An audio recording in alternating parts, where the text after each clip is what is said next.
বাংলাদেশ কবজা করার এটাই সঠিক সময়। হিন্দুস্তানি গভর্নমেন্টকে আমি রিকোয়েস্ট করব এবং আবেদন করব যে বাংলাদেশে বসবাস করা আমাদের সনাতনী হিন্দুরা বর্তমান পুরা জাগ্রত হয়ে গেছে, যার জন্য ওখানেও আন্দোলন চলছে এবং আমাদের ওখানে বাংলাদেশেও মানে 50-50 এবং হিন্দুদের স্বার্থে কি বাংলাদেশ ভাগ করে দুই ভাগে বিভক্ত করে আমাদের হিন্দুস্থানে নিয়ে আসার এটা সুযোগ, যার জন্য এই সুযোগ হাতছাড়া করে যাবে না। বাংলাদেশকে দুই খণ্ড করে হিন্দুদের স্বার্থে কাজ করতে হবে। জয় শ্রীরাম। বাংলাদেশ কবজা করবি কিভাবে করবি? কিভাবে করবি? এই বাংলাদেশের প্রধানমন্ত্রী কে এটা তুই জানো না? তোর বাপ। এই বাংলাদেশের দিকে চোখ যদি তোলো, প্রধানমন্ত্রীর কিছু কওয়া লাগবে না। আমার মতো যারা নেপাল আসি না, হেরাই তো সানডে মানডে ক্লোজ করে দেওয়া যাবে। বাংলাদেশ কবজা করতে আইসো, হিন্দুরা জাগ্রত হয়েছে। কোথায় হয়েছে হিন্দুরা জাগ্রত? এই মুই দেই হিন্দু, এই দেখ এই যে মুই হিন্দু, কই মুই তো আর জাগ্রত হইনি। আরে যেটি জাগ্রত হয়েছে হেডি হলে তোগো দেশে বাড়ি ঘর আছে, যেটি হেইডি জাগ্রত হয়েছে।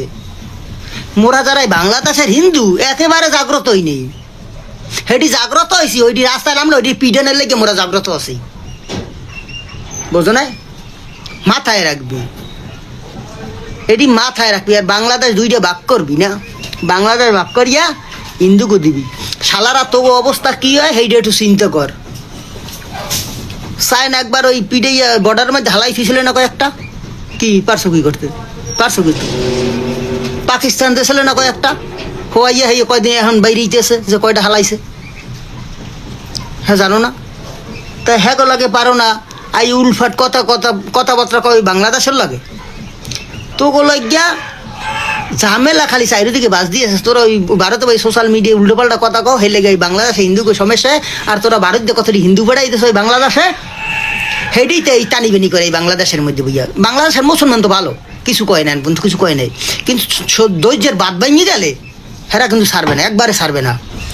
তো ওই এদিকে যেটি আছে ভারতের যেটি বাড়াইছো হেডি তো পিটিবি এরপর ওই তার কাটা মারকাটা ভাঙিয়ে এরপর সুইটিয়ে ভিতরে ঢুকিয়া মনে করে বাংলাদেশের লোক যদি পশ্চিমবঙ্গে ঢুকতে পারে তো আদা হল। কারণ মুসলমানের কলচে সম্বন্ধে তো জানো না, হেরা খাইলে গরু, আর তোরা খাওয়ালে গরুর মুখ আর গরুর গোবর।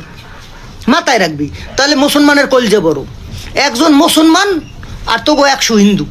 ওই যে আল্লাহ হুয়াক পার কইবে, ওই দুতিমতি থুয়ে দৌড়বি, একবারে দৌড়বি, ডাইরেক্ট দৌড়বি। মাথায় রাখবি। আর হের লাগে তো বোঝো মোর কলজেটা সম্বন্ধে তো ধারণা আছে। এই যে কথাবার্তা কই বোঝো মোর কলজে সম্বন্ধে। মাথায় রাখবি সবসময়, কথা কবি হিসাব করিয়ে কবি। পশ্চিমবঙ্গ টিকাইতে পারবি কি না এইটা চিন্তা কর। ওইটা আমাদের দরকার, ওই পশ্চিমবঙ্গ এই বাংলাদেশের দরকার, এই নেপালের দরকার। ওইটা নেপালের মতো যদি কয়েকটা লোক হয় ওই দখল করবো।